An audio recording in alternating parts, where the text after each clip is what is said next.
Radhe Radhe everyone. Kanha daily भक्ति channel में आप सभी का स्वागत है। आज हम कार्तिक महात्म्य का दूसरा अध्याय स्मरण करेंगे। अध्याय इस प्रकार है।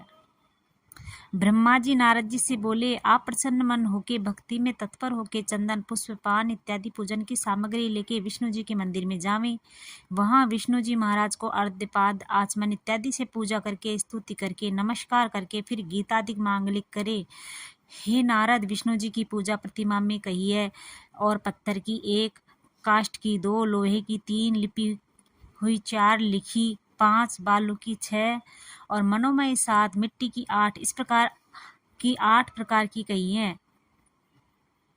और शालिग्राम शिला में साक्षात श्री कृष्ण का पूजन होता है। शालिग्राम शिला में नित्य जगत गुरु भगवान रहते हैं। शालिग्राम का निर्माल्य 1 बूंद भर जो भी कोई पीता है वह सब पापों से छूट जाता है तथा मोक्ष मार्ग में चला जाता है। और शालिग्राम शिला के आगे एक समय भी श्राद्ध करने वाले लोगों के पितृ बैकुंठ में वास करते हैं, इसमें संदेह नहीं। और ब्रह्मादि जो कुछ पाप मनुष्य करता है सो सब पाप शिला के पूजन से नाश होता है। और चाहे खंडित हो, जिसका पार्श्व भंग फूटा हो, कैसी भी शालिग्राम शिला हो, परंतु दोष देने वाली नहीं होती। और मंत्र पूजा आदि भावना प्रीति सामग्री ये सब नहीं होए तो भी शालिग्राम का पूजन करना। ब्रह्मचारी ग्रस्त वानप्रस्थ सन्यासी इन सबको विष्णु जी का नैवेद्य खाना चाहिए, विचार नहीं करना चाहिए। जो शालिग्राम की मूर्ति का दान देता है उसे पहाड़ तथा वनों सहित सब पृथ्वी का दान का इतना फल होता है। और शालिग्राम शिला का मोल करने वाला तथा बेचने वाला तथा परीक्षा करके देने वाला ये सब प्रलय तक नरक में पड़ते हैं। हे नारद, इस कारण शालिग्राम की मूर्ति को मोल लेना तथा बेचना वर्जित है। और शालिग्राम की सब मूर्तियां पूजनी चाहिए, परंतु 2 छोड़कर 4, 6 मूर्तियों का पूजन करे, विषम का नहीं। विषम में भी 1 मूर्ति का पूजन करना, 3, 5 छोड़ देना। और घर में महादेव की 2 मूर्तियां तथा गणेश जी की 3 मूर्तियां चाहिए। और 2 शंख, 3 देवी की मूर्तियां, 2 गोमती चक्र, 2 सूर्य नहीं पूजने चाहिए। और अक्षतों से विष्णु जी का पूजन नहीं करना चाहिए। वैसे ही शंख के जल का शिव जी का, बेलपत्र से सूर्य का, तुलसी से गणेश जी का पूजन नहीं करना चाहिए। और धतूरे के पुष्पों से विष्णु जी का, केतकी के पुष्पों से शंकर जी का पूजन नहीं करना चाहिए। जिन लोगों से कार्तिक में कमलों द्वारा कमलकांत विष्णु जी पूजित होते हैं उन लोगों को सैकड़ों जन्म पर्यंत लक्ष्मी प्राप्त होती है, जिसमें मालती और जूही, करशैला, चंपा इनके पुष्प से भगवान पूजित हों वह मनुष्य परम पद को पाता है। जिन मनुष्यों द्वारा कार्तिक मास में अगस्त के पुष्पों से भगवान पूजित हैं उनको भगवान पूजित होते हैं। उनको भगवान मस्तक में वीर्य वाले मुनि ज्ञानियों की गति देते हैं। और शालिग्राम की प्यारी तुलसा का महात्म्य कहने को मैं समर्थ नहीं हूँ। जो कोई मनुष्य मंजरी सहित तुलसी दल से भगवान को पूजन करता है वह फिर माता के पेट में वास नहीं करता, मोक्ष पाता है। जो तुलसी काष्ठ से उत्पन्न चंदन धारण करता है और जो तुलसी दल युक्त मर जावे तो वह मोक्ष को प्राप्त होता है। जहाँ तुलसी वृक्ष की छाया होवे वहाँ श्राद्ध करने से पितरों को अक्षय तृप्ति होती है। तुलसी का वन, गंगा स्थान, नर्मदा का दर्शन ये तीनों समान है, सब पापों का नाश करने वाले हैं। और मनोरथों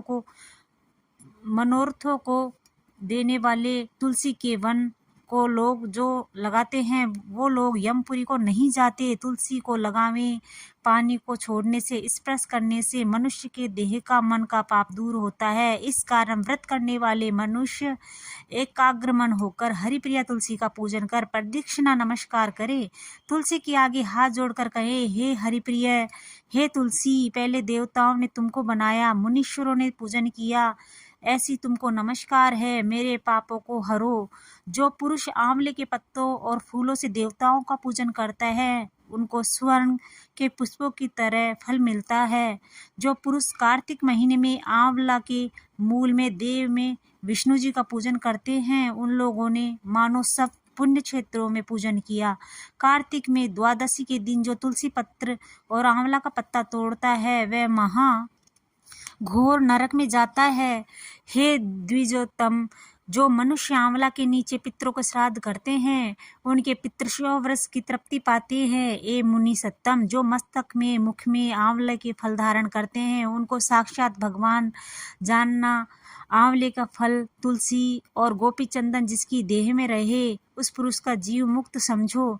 फिर वेद के पढ़ने वाले ब्राह्मणों को भक्ति से भोजन करावे और चंदन पुष्प तांबूल दक्षिणा से प्रसन्न करे। कार्तिक महीने में जो जमीन में सोवे ब्रह्मचर्य से रहे और पलाश के पत्र में हविष्यान भोजन करे, मौन व्रत धारण करे, सो बड़ा सूरवीर कीर्तिमान होता है। और कार्तिक महीने में जो रोज एक समय भोजन करता है तथा जो मनुष्य कार्तिक महीने में एक दिन भी आंवले के नीचे भोजन करता है उसके अनाज के संसर्ग का वर्ष पर्यंत का पाप नष्ट होता है। और शहद, कांजी, द्विदल अन्न, तिल का तेल और विदूषित अन्य, काला उड़द, सब मांस मच्छियों को नहीं खाना चाहिए। राई, दूसरे का अन्न, दूसरे से द्रोह, दूसरे की स्त्री का संग, ये सब वर्जित है।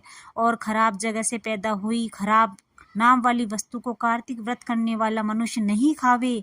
रविवार को आंवला नहीं खावे। और व्रत करने वाले मनुष्य देव, गो, ब्राह्मण, गुरु, राजा, महात्मा, स्त्री, व्रती इनकी निंदा नहीं करे।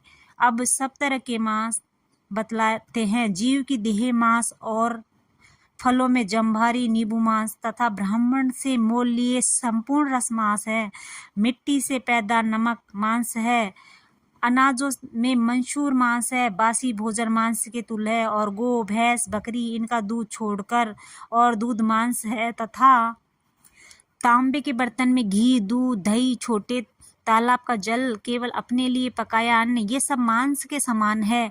कार्तिक में व्रत करने वाले मनुष्य को और दूसरों को भी प्याज, लहसुन, गिद्ध, पृथ्वी का फूल, गाजर, नारी, शाक, मूली और जहर लगे बाण से मारे हुए हिरण का मांस कभी न खाना चाहिए।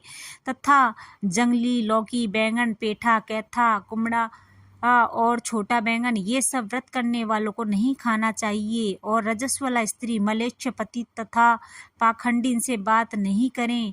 2 बार पकाया हुआ जला हुआ अन्न नहीं खावें। और प्रति पदादि तिथियों में कम से कम एक नहीं खाना चाहिए। जैसे प्रतिपदा को पेठा, द्वितीया को छोटा बैंगन, तीज को पृथ्वी का फूल, चौथ को मूली, पंचमी को बेलफल, छठ को कलिंदा, सप्तमी को आंवला, अष्टमी को नारियल, नवमी को जंगली लौकी, 10वीं को कद्दू। दूसरा अध्याय समाप्त। तीसरा अध्याय अगले वीडियो में।